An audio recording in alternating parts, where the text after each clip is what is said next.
Hello and welcome to my video. I am Manabar and this is going to be the draft breakdown for the second season of our MMC league draft league I am hosting alongside a few friends. It's gonna be a great time. I'm a bit sick right now, so bear with me. Thank you in advance.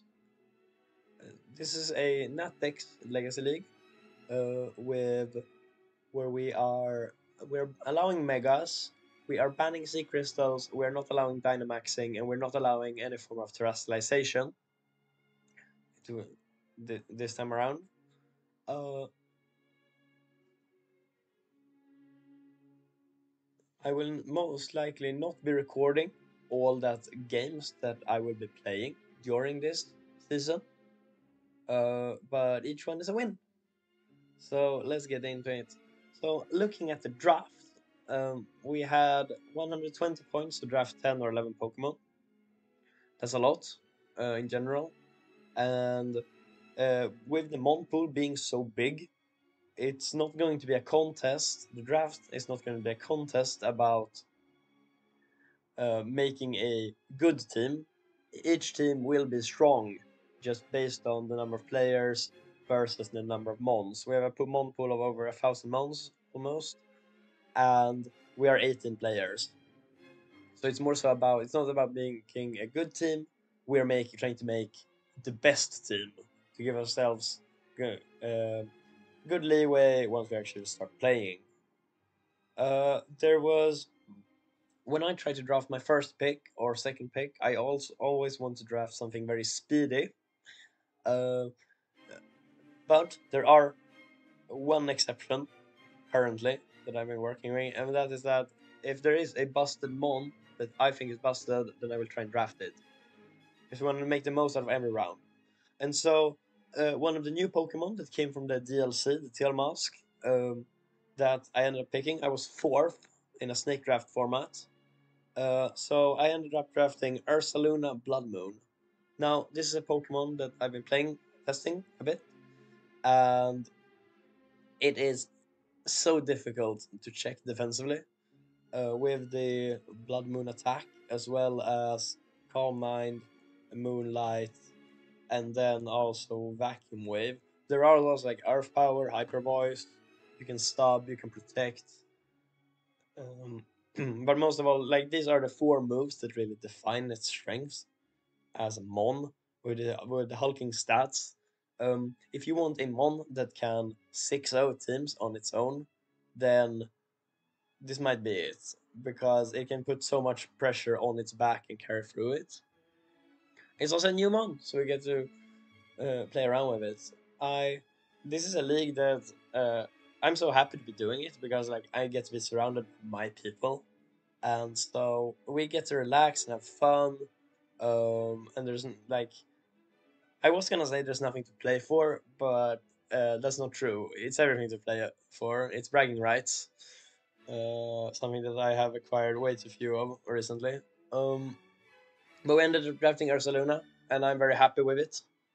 Now, for the second round, I didn't draft like a speedy mon, which I really like to do. Speed does so much for a draft once you prep in a matchup. So I wanted a speedy mon once it got back to me. Now we're 18 players, and it's a snake style, so that there were basically 28 picks before mine, and there are only so many good speedsters. A lot of them was taken when it got to my turn. There were two mons that were left I was looking at. The first one was Deoxys Speed, and the second one was the mon I ended up grabbing, which was Weavile, actually. Weavile is unfortunately one of the slower speed demons, only 125. Like, it's a lot, but compare that to like Dragapult, Tapu Koko, Spectre, Megalopane. There's also, I think Meowscarada is also faster. Exactly. And all like the bias 130s. But Weavile is very strong.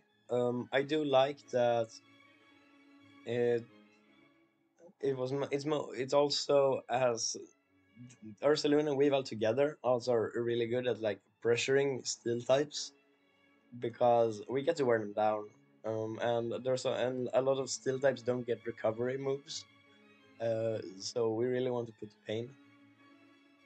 Now, this does introduce a big fighting type weakness, but luckily on the way back, um, we get to basically try and patch this up as we go on. And I also wanted to like start filling out a some form of fairy dragon steel core. I would have preferably drafted Goldengo, but it got drafted before me. It's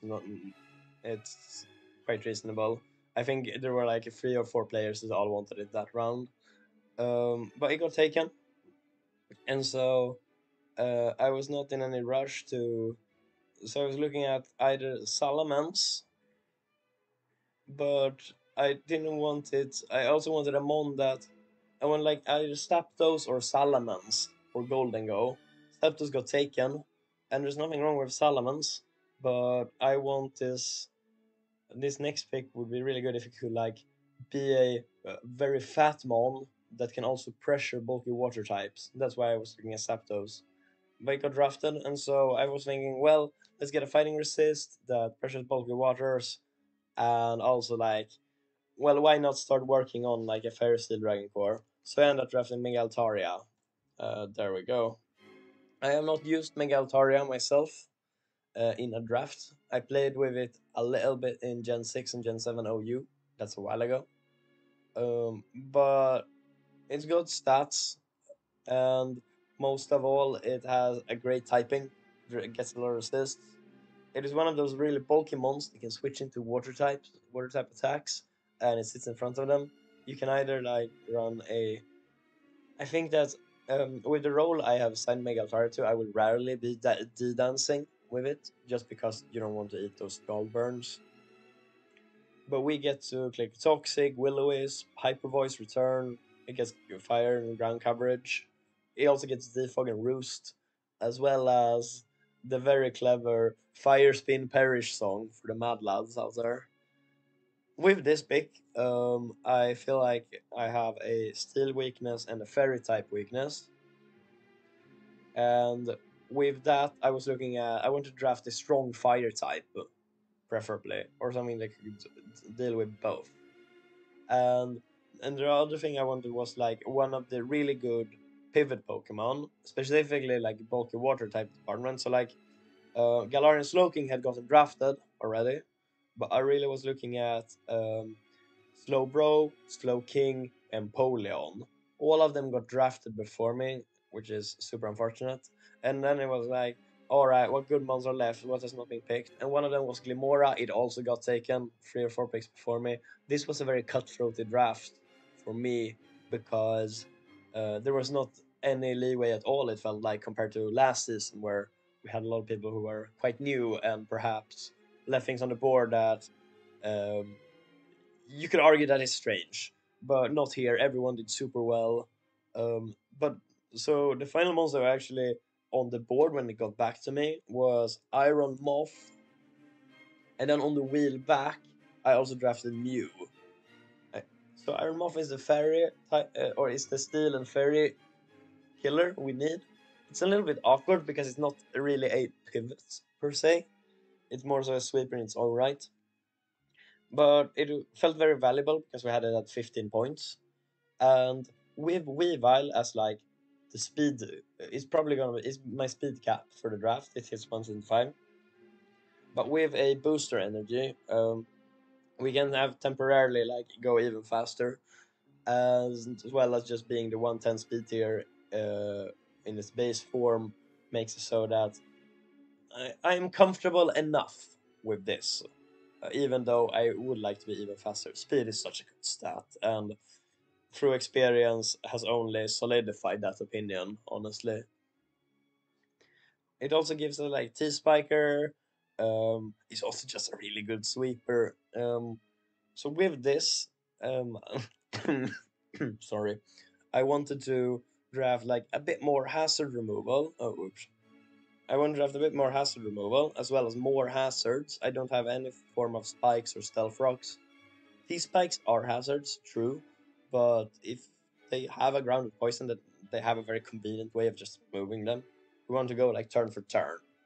Um, and so I'm also like I also can support a bulky psychic type very well because Altari resists dark moves very well. It's excellent knockoff absorber due to holding a Mega Stone, and then Ursaluna is like the fattest normal type.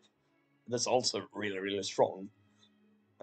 So a psychic type like makes a lot of sense here. I also want something with hazards, preferably removal, not mandatory here. But when you compared it to candidates I had, was basically either Deoxys defense or what I ended up picking, which was Mew. Is more versatile than Deoxys. It can be offensive, it can be like a stall breaker, it can remove hazards, it can set hazard. It does a lot of stuff. And I'm very excited to use this Mon because I feel like I put a lot of time whenever I prep my drafts. And a Mon such as Mew that really scales with your creativity as a team builder, it's gonna be very fun. Now, with these 5 picks, I think I had spent a bit over 70 points, and I have 120, and still have like at least 5 months left to draft. And so, and I also wanted a steel type, and I wanted in particular a steel type that could switch into steel and fairy moves, because I cannot have Iron Moth do that. Iron Moth is not built to be a pivot. That's not what it does. So I was looking at either Bronzong or Skarmory. Both were available when it got to me, but I really just want more hazard control. Both Defog and like Spikes and Stealth Rocks are so good, and I really do believe in hazard. That's how you win bad matchups. It's usually through Stealth Rock Spikes. And so I drafted Skarmory just because um, it does more in that department. Now, I we'll see what it does. It's gonna mostly be a hazard mon for me, and I think it's gonna do good things. Um, with that said, I realize now that like we are going to be a bit especially weak to like fire and electric moves. Like Altari loves to switch in on those, but it's gonna be annoying if someone also drops a flash cannon on you. We're gonna have to deal with it as the season develops. But now I'm even more poor. I think I have 22 points left, and so we really have to basically just round out where we got.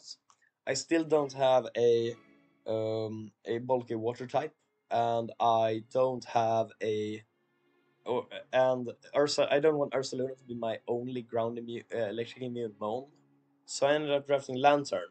Lantern I've used a lot before. I really like them on slow pivot. It gets heal bell. It also makes a very convenient core with Skarmory because they cover for each other's weaknesses very well. Only 7 points. Um, well worth it. Well worth it. At least this time.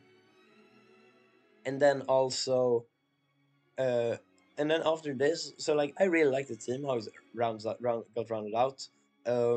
It became very I was a little stressed that I got sniped from so many angles, but being able to like get Mew and Iron Moth on the board really solidified. All right, now we just have to patch things up, and I think we've been doing that successfully. And now I only have 2 more picks I have to make, which ended up being right. Let's see, 1, 2, 5, 6, 7. We're 3 more picks, right? And the next one I ended up grabbing because um, I want a fighting type, a physical breaker, as well as I would like another ground immunity because I don't want to have to count on Skarm, and I would like to have access to a ghost type. So the 2 mons I drafted on my first when it got to me, and then 7 picks later was Oricorio, and we allowed all forms. So the one most valuable for me is probably going to be the ghost and or maybe the fairy one or electric. We'll see. Probably gonna use all of them at some point. We'll see. And then also this is so based. We get to draft Surfetched with 135 base attack, and we get to click first impression, and we get to click start stand, and we get to click heavy moves. I'm so excited to use this mon. It's gonna be so good. I think, mark my words, it's gonna do good things. And then final mon to cap it off was I really just wanted a grass type and maybe something to take water attacks. And so and I only have 2 points left, but crafting Cacturn is perfect. It has water absorb, it hits quite hard, and though it is frail and slow, it can hit like a bulky Pokemon quite hard. And it does get Sucker Punch for priority, and we can slap on like spikes and a grass move, let's say power wave, no, seed bomb, right? Uh, and we can run like a focus sash, and it's very much enough. It's all I need. But that ended up being the draft basically, and so and thank you for watching. Hopefully it will be a good season, and if you have any thoughts on this, then let me know. All right, guys, have a good one.